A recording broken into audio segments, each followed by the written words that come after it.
लाशें इतनी कि आंसू पड़ गए कम, कब्र खोदने के लिए मंगानी पड़ी जेसीबी, चीखों के बीच हुए सुपुर्दे खाक। एक हादसे में 5 परिवारों को उजाड़ दिया। मौत ऐसे आई कि लोगों के दिल दहल गए। हाथरस में 2 महीने में दूसरे हादसे में लाशों के ढेर लग दिए।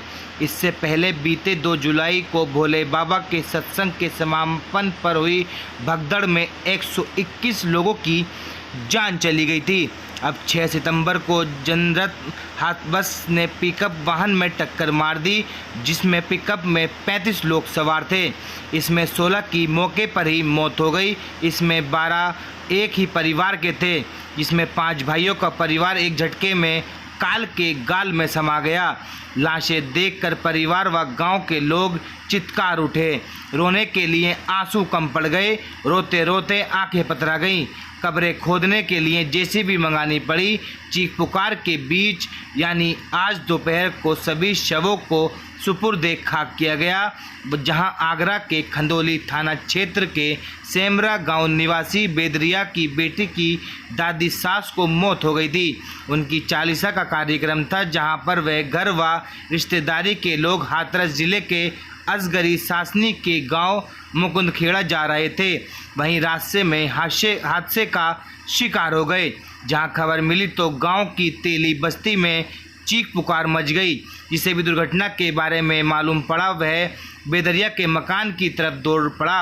हादसे में बेदरिया, लतीफ़, मुन्ना, चुन्नासी और शान मोहम्मद के परिवार के सदस्यों की मौत हुई है। इसमें मासूम बच्चे भी शामिल हैं।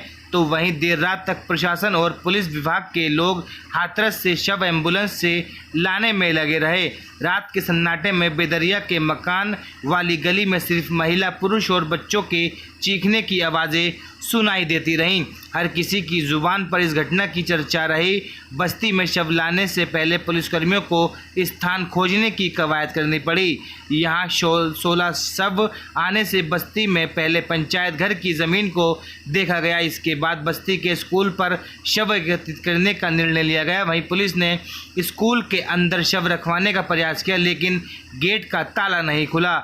इस वजह से स्कूल परिसर के बाहर तंबू लगाकर शव रखे गए। 1 दर्जन से अधिक शव एक साथ कब्रिस्तान तक ले जाना भी प्रशासन के सामने चुनौती बना रहा। इसके लिए पहले से कब्रिस्तान में तैयारी की गई। लोगों की हिम्मत नहीं हो पा रही थी कि कब्रें खोद सके, तो वहीं हाथ कांप रहे थे। इस बीच पर जेसीबी मंगाकर कब्रें तैयार कराई गईं। मृतक परिवार के सदस्य सोनू ने बताया कि पहली बार कब्रिस्तान में एक साथ इतने शव दफनाए गए। इससे पहले कभी भी इतने शव एक साथ कब्रिस्तान नहीं ले जाए गए। अंतिम संस्कार होने तक क्षेत्र भर के लोग गांव में जमा रहे। सभी की आंखें गीली दिखीं।